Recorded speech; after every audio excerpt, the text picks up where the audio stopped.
आप सभी भाई बहनों का आध्यात्मिक ज्ञानात्मक चैनल की ज्ञान कक्षा में एक बार फिर स्वागत। आज की चर्चा का विषय है मनुष्य जन्म का मूल्य समझें। देखिए कितने साधारण से शब्द हैं, लेकिन अनादि काल से देखिए कितने ही मनुष्य जन्म ले चुके हैं। क्योंकि मनुष्य जीवन को देखिए एक कर्म योनि के साथ जोड़ा जाता है, साधना योनि के साथ भी जोड़ा गया। भोग योनि के साथ तो कहीं भी देखिए, किसी भी धर्म में, किसी भी शास्त्र में कहीं भी देखिए जोड़ा नहीं गया। ये तो मनुष्य ने स्वयं को ही भोगों के साथ जोड़ लिया है। जोड़ क्या लिया उसमें मैं तो यहाँ तक कहूँगा कि मनुष्य ने अपने मिले हुए जीवन के अर्थ को ही अनर्थ में बदल दिया। देखिए जब आपका हमारा मिला हुआ जीवन देखिए सफल नहीं हो पाता तो क्या होता है, असफल हो जाता है। असफलता क्या है, देखिए मनुष्य जोनी हमें आपको मिली है, ये एक अंतिम जन्म के रूप में मिले हुए जीवन में यदि हम स्थूल शरीर के रहते रहते अपना कारण शरीर समाप्त कर लेते हैं। देखिए जैसे कहते हैं ना डॉक्टर आपके हमारे स्थूल शरीर के स्तर पर जितने भी रोगों का जो इलाज करते हैं उसके पीछे का कारण ढूंढते हैं। अब देखिए आपको पता होगा कि कैंसर के रोग का जो इलाज होता है वो अंदर जो कैंसर के जो कीटाणु होते हैं उनको समाप्त किया जाता है ना विभिन्न प्रकार के इलाजों से। जब वो खत्म हो जाते हैं तो रोग भी समाप्त हो जाता है। देखिए रोग क्या है, एक कार्य है, उसके पीछे का कारण वो एक जड़ कहो कारण कहो कुछ भी समझो। देखिए जब तक कारण मौजूद रहेगा बार बार आपको हमें उसका एक कार्य होता हुआ दिखाई देगा। ये कार्य क्या है, देखिए 84 लाख प्रकार की योनियों के जो अलग अलग जीव आप और हम जीवन में देखते हैं। देखिए हम सभी भाई बहनों ने कोई 84 लाख प्रकार की जोनियां तो देखी नहीं। कितनी ही जोनियां ऐसी हैं जो हम दिन प्रतिदिन देखिए नई नई देखते हैं, चाहे वो चिड़ियाघर में जाकर देखते हैं या किसी कोई ऐसे चैनल का देख रहे होते हैं तो उसमें देखते हैं। अब देखिए ना एक समुंदर में ही एक साधारण मनुष्य का ज्ञान क्या कहता है, मछलियां होती हैं, मगरमच्छ होता है, कछुआ होता है, यानी कि गिनती के 2 4 10 जोनियों के हमें नाम पता है। जबकि शास्त्रों में तो कहा गया 9 लाख प्रकार की जोनियां समुद्र में ही है। जबकि देखिए कुल मिला के देखिए 84 लाख प्रकार की जोनियां, 10 लाख तरह के देखिए पक्षी हमने कितने देखे होंगे, 10 20 50 100 200 500। इसी तरह पशु 30 लाख प्रकार के बताए गए। अब हमने पशु अपने जीवन में कितने देखे, चिड़ियाघर में भी अगर हम जाते हैं तो वहाँ कितने 100 200 500 1000 तरह के पशु देख लेंगे। जबकि 30 लाख की संख्या तो देखिए बहुत बड़ी संख्या है। अक्सर देखिए टीवी में कुछ ऐसे चैनल है ना जो इन सभी स्थितियों का फोटो कुछ दिखाते हैं, विभिन्न क्रियाएं दिखाते हैं। तो ये सभी के सभी देखिए 84 लाख जोड़ियों के ऊपर हमें चिंतन करना चाहिए।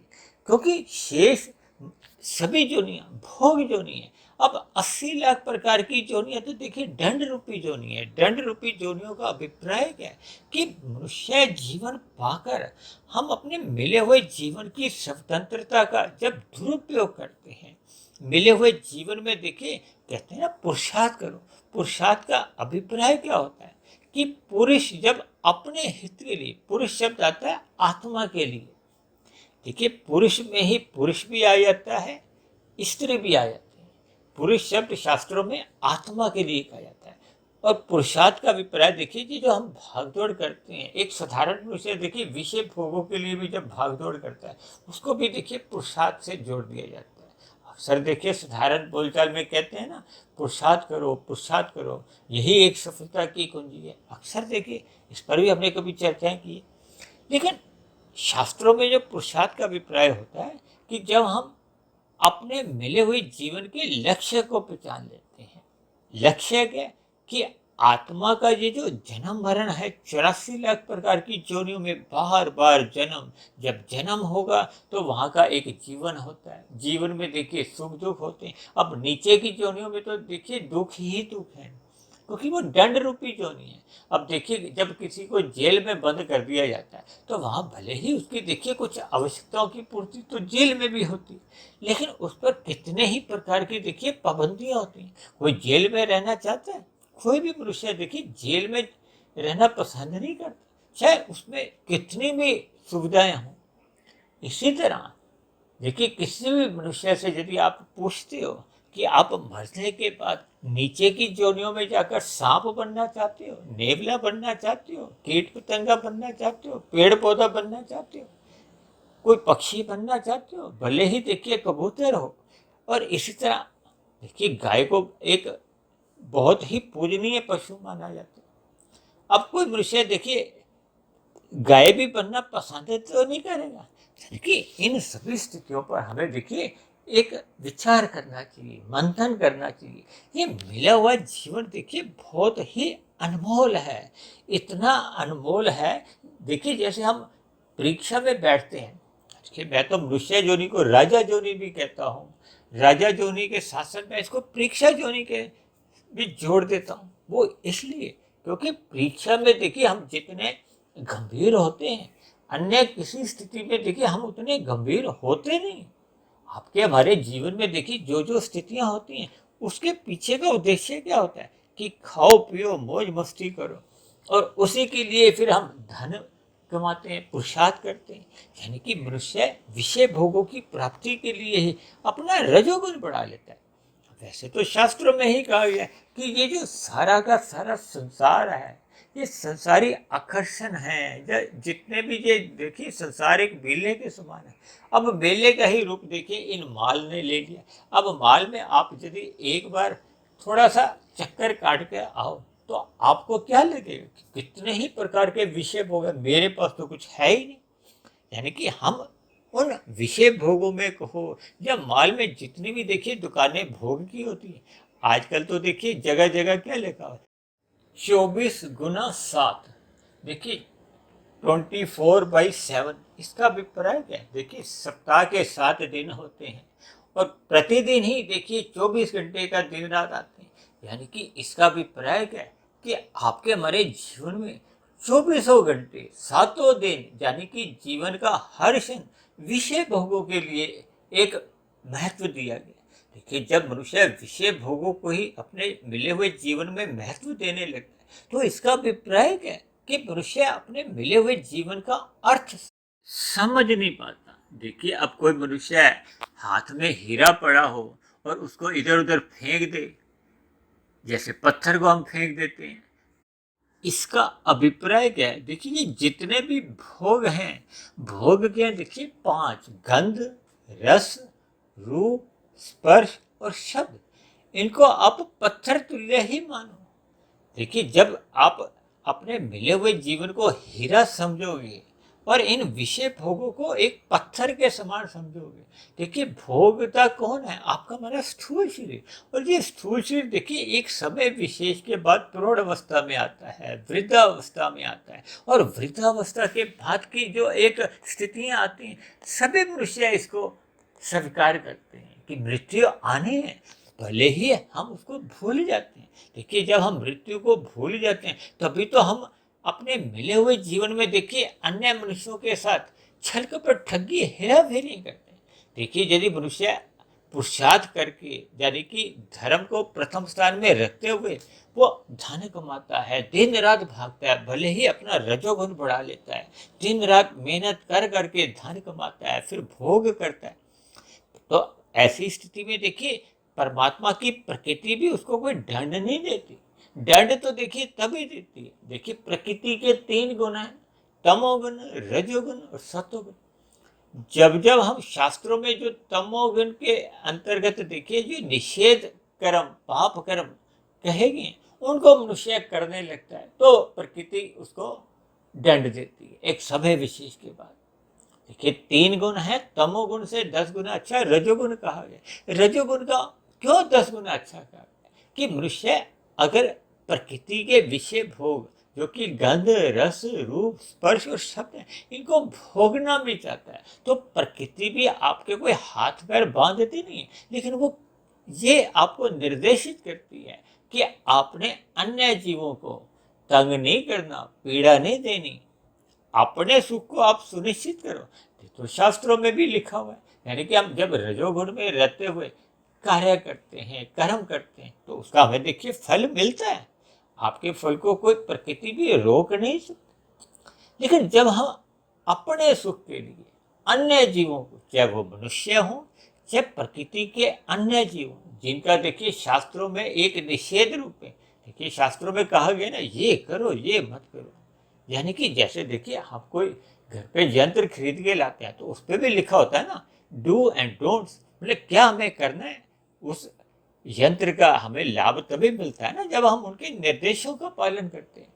इसी तरह देखिए मिले हुए जीवन में ये जो वेद शास्त्रों द्वारा उपनिषद पुराण, इतने जो ऋषिगत ग्रंथ भी हैं, वो किसके लिए? आपके हमारे लिए। इन पशुओं पक्षियों के लिए तो नहीं।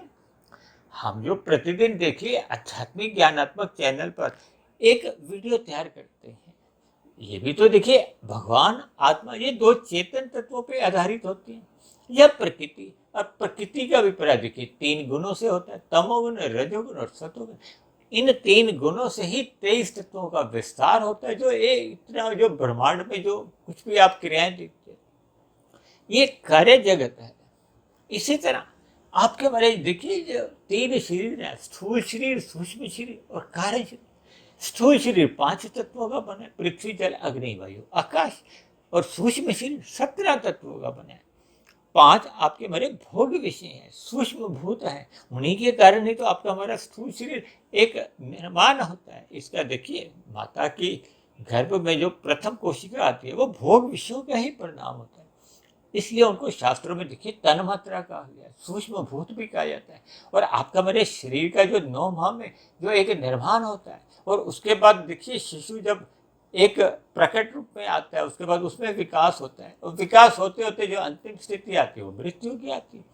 तो आपके हमारे जो शरीर हैं ये 5 तत्वों के, पृथ्वी जल अग्नि वायु आकाश के बने हैं।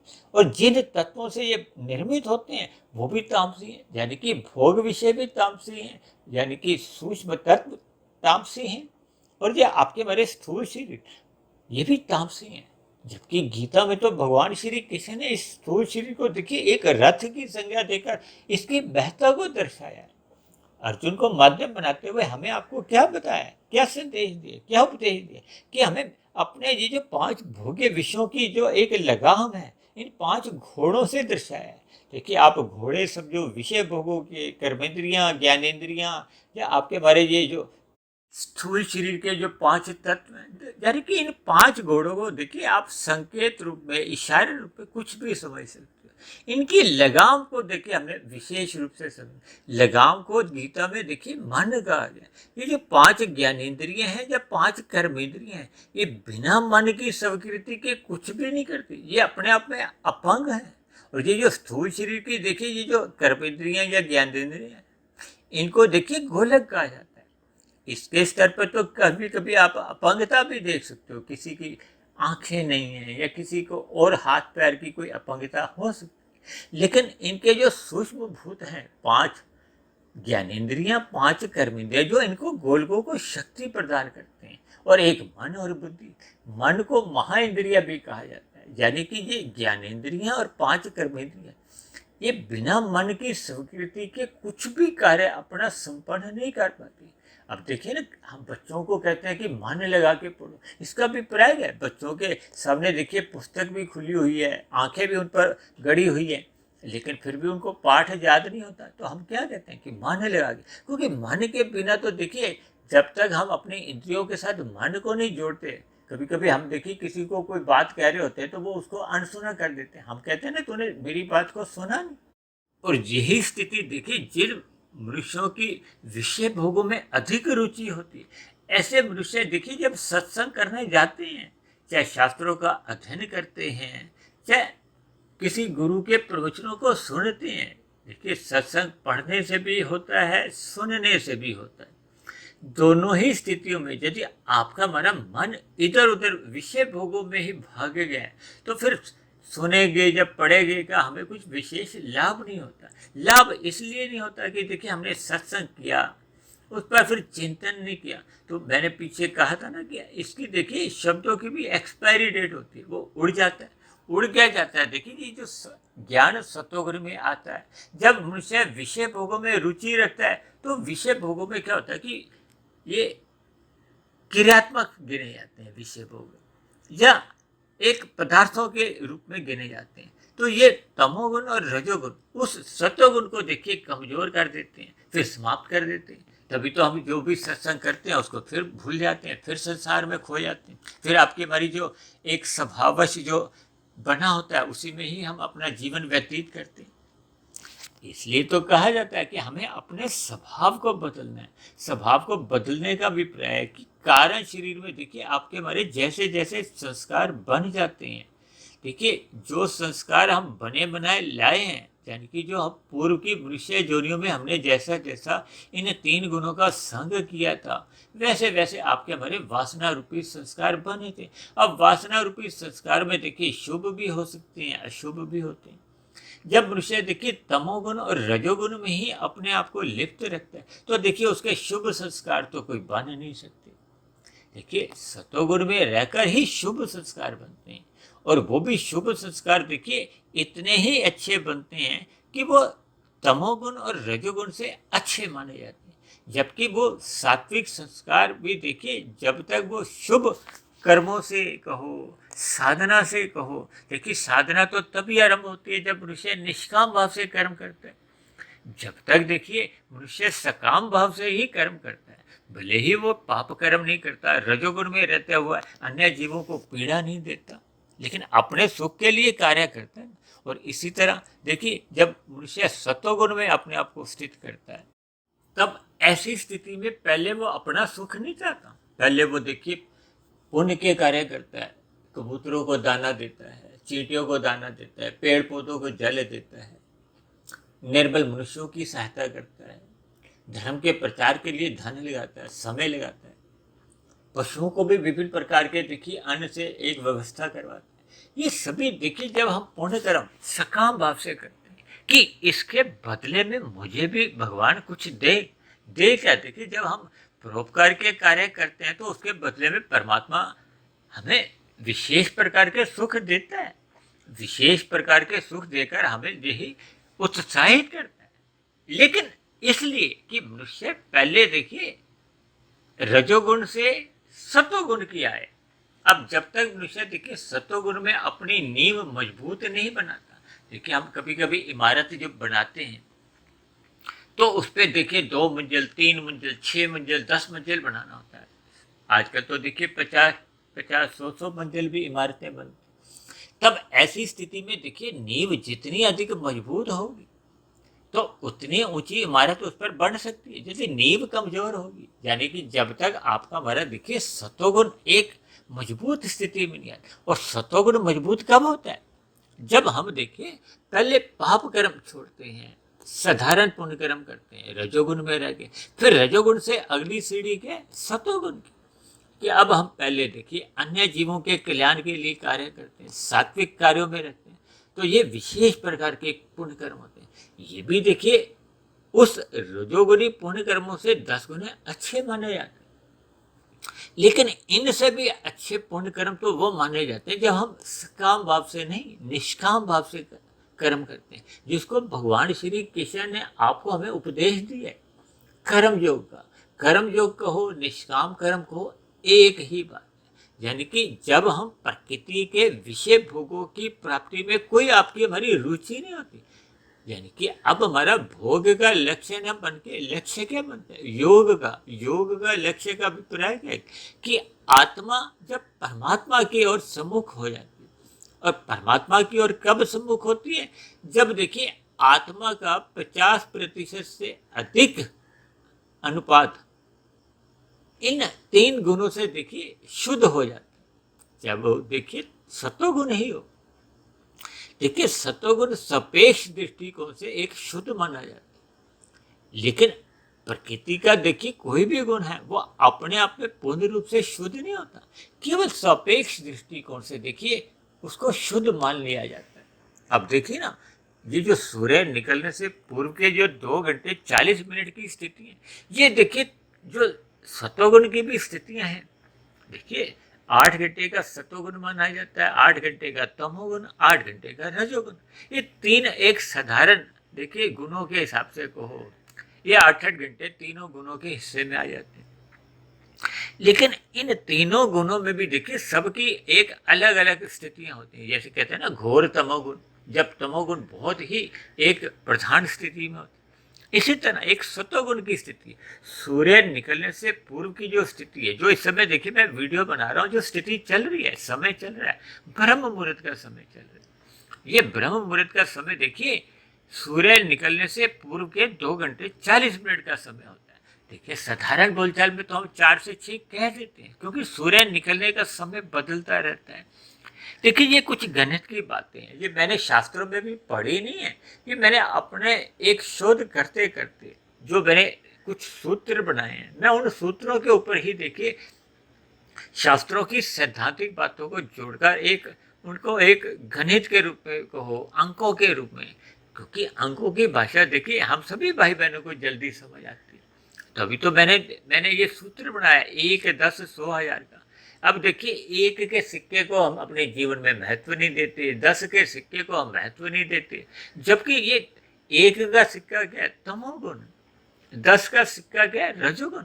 हम मिले हुए जीवन में देखिए रजोगुण को कितना अधिक महत्व देते हैं, यानी कि हम 10-10 के सिक्कों को उठाने लगते हैं और 100-100 के नोट को और 1000-1000, 2-2 हजार के नोटों को छोड़ देते हैं। ये 1000 नोट का अभिप्राय देखिए आज के वर्तमान युग में ये 2000 का नोट है, यानी कि ये देखिए 1000 का मतलब शुद्ध सत्वगुण से। ये गुणों का जो 10 गुना का जो एक अंतर मैंने समझाया कि तमोगुण से 10 गुना अच्छा रजोगुण है, उसको मैंने 1 से फिर 10 कर दिया। अब रजोगुण से 10 गुना अच्छा सत्वगुण है, उसको मैंने 100 कर दिया। अब क्योंकि प्रकृति का सत्वगुण तो अंतोगत्वा देखिए मलिन ही माना जाता है, भले ही अन्य गुणों की तुलना में एक शुद्ध माना जाता है। उन मलिन में भी देखिए जो एक ब्रह्म मुहूर्त का समय है, वो ब्रह्म मुहूर्त का समय इसलिए शुद्धतम माना जाता है क्योंकि वो गुजरे हुए तमोगुण से भी प्रभावित नहीं होता, और आने वाले जो रजोगुण है, जो भी आना है, जिसमें हम भागदौड़ करनी शुरू कर देते हैं, उससे भी प्रभावित नहीं होता। तो उसको एक शुद्धतम समय ब्रह्म मुहूर्त का नाम दिया गया, अमृत बेला भी कहा जाता है। जब तक मनुष्य अपना ब्रह्म मुहूर्त में उठने का अभ्यास नहीं बनाता, क्योंकि प्रकृति हम सभी भाई बहन देखिए जब एक स्थूल शरीर में एक मनुष्य योनि में जन्म लिया हुआ है, या प्रकृति से हम बने हुए हैं, तो हम रहेंगे तो देखिए इन गुणों के बीच में ना कोई अलग दुनिया तो हम बसा नहीं सकते। अलग दुनिया तो हमारी आपकी तब बसती है जब हम अपने इस कारण शरीर को समाप्त कर लेते हैं। और कारण शरीर कब तक समाप्त करने का हमें समय मिलता है? स्थूल शरीर के रहते रहते। और स्थूल शरीर आपका हमारा एक आयु लेके आता है, सांसें लेकर आता है। देखिए हम प्रारब्ध लेके आते हैं, शास्त्रों में कहा गया कि जब तक आपका हमारा प्रारब्ध रहता है तब तक ही आपके हमारा स्थूल शरीर एक क्रियामान रहता है। स्थूल शरीर के रहते रहते ही हम साधना कर सकते हैं। इसलिए तो भगवान श्री कृष्ण ने इसको एक रथ की संज्ञा दी है। इस मिले हुए स्थूल शरीर की हमें कीमत समझनी चाहिए। तभी तो मैंने देखिए आज के चर्चा का विषय क्या रखा है? मनुष्य जन्म का मूल्य समझे। मूल्य का अभिप्राय क्या है कि हमें अपनी जोनी के महत्व को समझना चाहिए। हम देखिए मौज मस्ती में अपने मिले हुए जीवन का महत्व नहीं समझते। हम एक एक के सिक्के या 10-10 के सिक्के उठाने में अपने जीवन को बर्बाद कर देते हैं।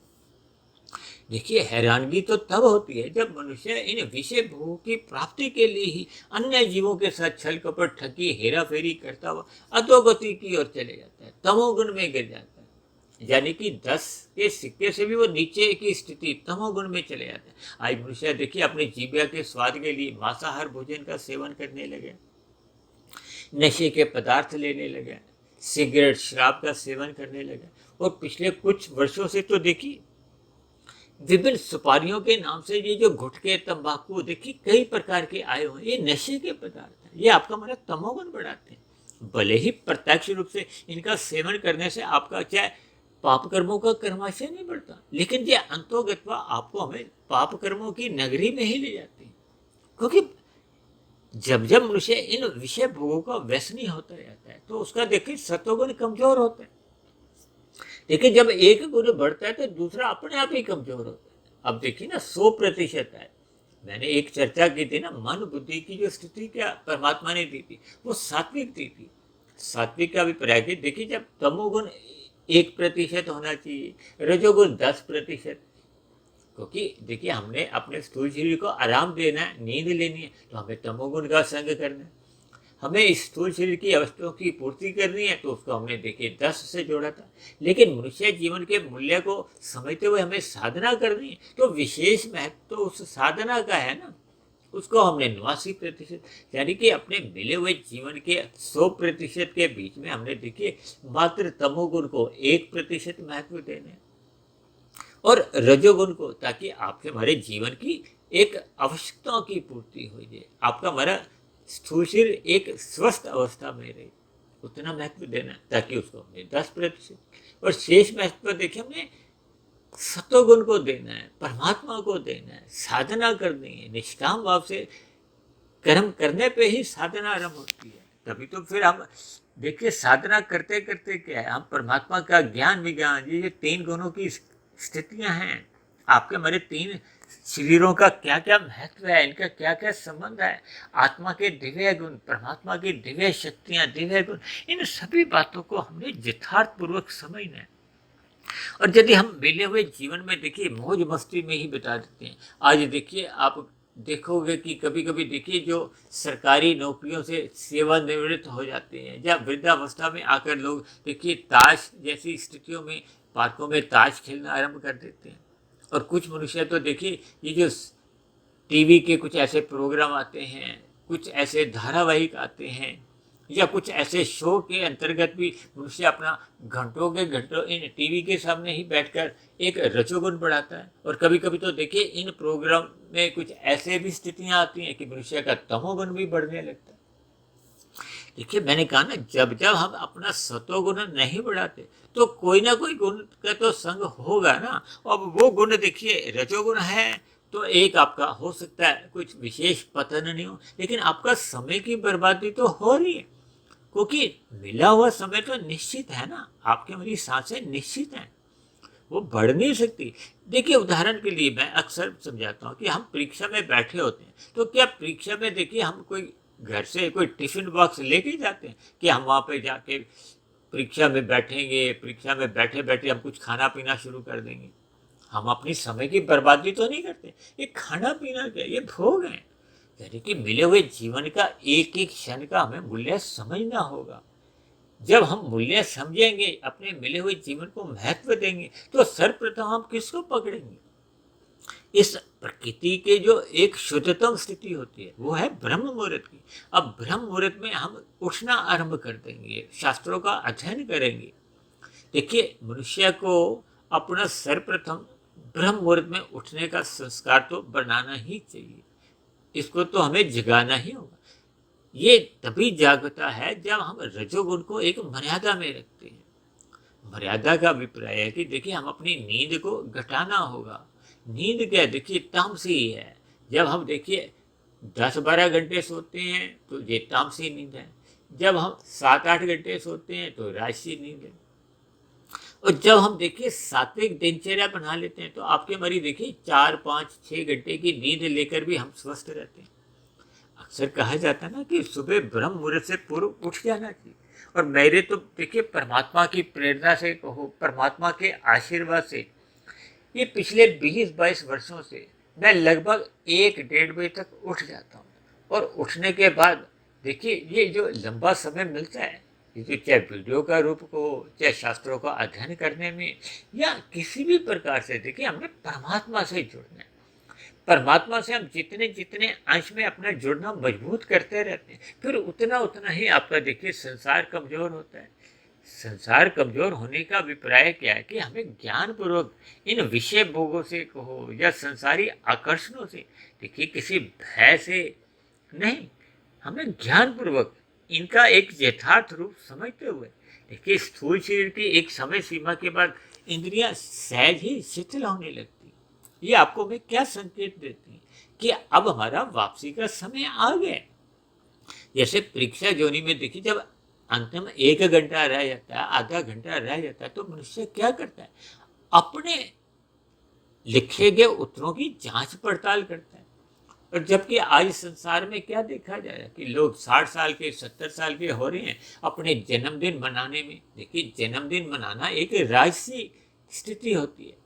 मेरा देखिए प्रत्यक्ष रूप से वैसे विरोध नहीं है, लेकिन ये सभी स्थितियां देखिए आपका हमारा कोई सत्वगुण नहीं बढ़ाती। हम जितना भी देखिए मौज मस्ती की स्थितियों में अपने आप को स्थित कर लेते हैं, तो वो आपका हमारा देखिए एक समय का एक दुरुपयोग ही है।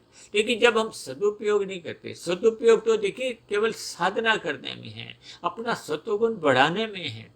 हम जितना भी साधना करते करते हम परमात्मा की सम्मुखता बढ़ा लेते हैं, वही तो आपकी हमारी देखिए शुद्ध कमाई है। भले ही रजोगुण में रहते हुए हमारा कोई नुकसान नहीं है, लेकिन समय की बर्बादी तो है ना। और समय की बर्बादी को भी आप जब गहरे तल पर उस पर चिंतन करोगे, तो फिर आपको लगेगा कि हमें मिले हुए जीवन के मूल्य को कहो या मनुष्य जीवन को हमने महत्व नहीं दिया, उसका मूल्य नहीं समझा। यानी कि जब हम मिले हुए समय को, सांसों को अधिक महत्व देते हैं, हम अपना कोई भी समय राजसी या तामसी स्थितियों में एक व्यर्थ नहीं करते। यानी कि जितनी आवश्यकता होती है, अभी जो मैंने कहा ना, तमोगुण को 1%, रजोगुण को 10%, और शेष महत्व हमें किसको देना चाहिए? सत्वगुण को, परमात्मा को। देखिए, हम सत्वगुण को भी अगर महत्व देते हैं, तब भी आपकी हमारी कुछ तो कमाई होती है। और जब हम देखिए विशुद्ध सत्वगुण यानी कि परमात्मा को अपने जीवन में विशेष महत्व देते हैं, तो फिर आपकी हमारी वो और भी अधिक शुद्ध कमाई होती है। देखिए, मनुष्य जीवन पाकर हम जितना अधिक साधना कर लेते हैं, वो सुरक्षित बनी रहती है। तभी तो मैं कभी कभी ये सूत्र रूप में कहता हूँ ना, 100 से आगे की यात्रा। मान लो हम यात्रा करते करते 170 पे पहुंच गए, तो 100 से 170 के बीच की जो 70 की जो एक उपलब्धि है या साधना है, वो सुरक्षित बनी रहती है। वो अगले मनुष्य जोनि को भी सुरक्षित कर देती है। यानी कि मनुष्य का फिर देखिए नीचे की जोनियों में अधोगति नहीं होती। अन्यथा मनुष्य देखिए अपने मिले हुए जीवन में जब जब तमोगुण का अधिक संग कर लेता है, पाप कर्म अधिक कर जाता है, अक्सर हैरानगी तो देखिए तब होती है जब मनुष्य विषय भोगों की प्राप्ति के लिए तमोगुण में गिर जाता है। अन्य जीवों को साथ छल कपट ठगी हेरा फेरी करते हैं। जब हम हेरा फेरी करते हैं तो आपका हमारा पाप कर्मों का क्रमशः बढ़ने लगता है, और फिर पुण्य कर्मों की न्यूनता रह जाती है। और यदि मरते समय संचित कर्मों में पाप और पुण्य कर्मों की तुल्यता नहीं रहती, तो पुनः हमें मनुष्य योनि की प्राप्ति भी नहीं होती। यदि पाप कर्मों की अनुपात 70% है, पुण्य कर्मों का 30 है, तो फिर नीचे की योनियों में देखिए वो जो अतिरिक्त 30% पुण्य कर्मों से जो अतिरिक्त कितना है, वो 40% है। वो 40% का अभिप्राय है कि 70% से जो पाप कर्मों का दुख रूपी फल हम नीचे की जोनियों में भुगत भुगत के जब वो घट घट के 70 से 60 होगा, 50 होगा, 40 होगा, जब वो घट घट के 35, 34, 31, फिर 30 पे आ जाएगा, तो फिर पुण्य कर्मों की वो तुल्यता बन जाती है। फिर पुनः मनुष्य योनि की प्राप्ति हो जाती है। देखिए, कुछ मनुष्यों को ये भ्रम रहता है कि मरने के बाद 84 लाख प्रकार की योनियों में भ्रमण करना पड़ता है, फिर पुनः आ जाती है। देखिए, शास्त्रों में जो जो सैद्धांतिक बातें कही उन पर हमें चिंतन करना चाहिए। ऐसा नहीं है कि किसी का देखिए पाप कर्मों कर्माशय बहुत ही अधिक बिगड़ गया तो उसको 84 लाख में घूम के फिर मनुष्य जो नहीं। देखिए, 84 लाख नहीं, 84 करोड़, 84 अरब खरब कुछ भी मान, जब तक वो पाप कर्म घट घट के पुण्य कर्मों की बराबरी नहीं आएगी, चाहे 1 जन्म बाद ही आए, चाहे 100 जन्म बाद। देखिए, ये एक शास्त्रों के सिद्धांत जो जो बने उनका कभी खंडन नहीं होता। प्रकृति में ऐसी कोई शक्ति नहीं है कि इन बने हुए सिद्धांतों का खंडन हो। कोई भी देखिए अपवाद नहीं है। ये जो हम अक्सर देखिए कर्मफल सिद्धांत के ऊपर भी चर्चा करते हैं, ये जितने भी सिद्धांतिक बातें हैं इनका कभी आज तक ना खंडन हुआ है ना कभी होगा। ये सिद्धांत का मतलब ही ये कि किसी भी स्थिति विशेष में भले ही कितने युग बदल जाएं, उनमें कोई परिवर्तन नहीं होता। परिवर्तन तो देखिए ये जो हम नियम बनाते हैं, संविधान में संशोधन होते रहते हैं, क्योंकि परिस्थितियां बदल जाती हैं, सरकारें भी मजबूर हो जाती हैं उन संशोधनों को करने के लिए। तो देखिए, इन सभी स्थितियों से हमें अपने मिले हुए जीवन को संवारना होगा। यानी कि हमें अपने मिले हुए जीवन के समय में अपने कारण शरीर में जो अशुभ संस्कार हैं, देखिए अशुभ संस्कार क्या है, राजसी या तामसी। जब जब हम सत्संग करते हैं, सत्संग श्रद्धापूर्वक करते हैं, फिर उस पर चिंतन करते हैं, मनन करते हैं, मनन इतना गहरे तल पे होता रहता है, 1 दिन 2 दिन 10 दिन, साल 10 साल, देखिए मरते दम तक भी हम सत्संग हमें करना होगा। कहते हैं ना, संस्कार सुधारने में तो जन्म भी छोटा पड़ जाता है, लेकिन हमें जिस मंजिल को पाना है उस दिशा की ओर चलने मात्र से ही देखिए आपकी हमारी जो एक समय सीमा का कहो या एक जो दूरियां हैं वो कम होने लगती हैं। देखिए, जब हम 100 से 113 पे आते हैं तो 1000 की संख्या तो अपने नियत समय पे, ऐसा तो नहीं कि हम भी आगे आगे साधना कर रहे हैं और भगवान भी वहाँ से भागते जा रहे हैं, ऐसा तो नहीं। देखिए, ये सभी स्थितियों को हमें ज्ञानपूर्वक भावार्थ रूप में समझना चाहिए। देखिए, कभी कभी मनुष्य शब्दों को पकड़कर कुछ प्रश्न ढूंढ लेते हैं और अपना भी समय बर्बाद करते हैं और दूसरों का भी समय बर्बाद करते हैं।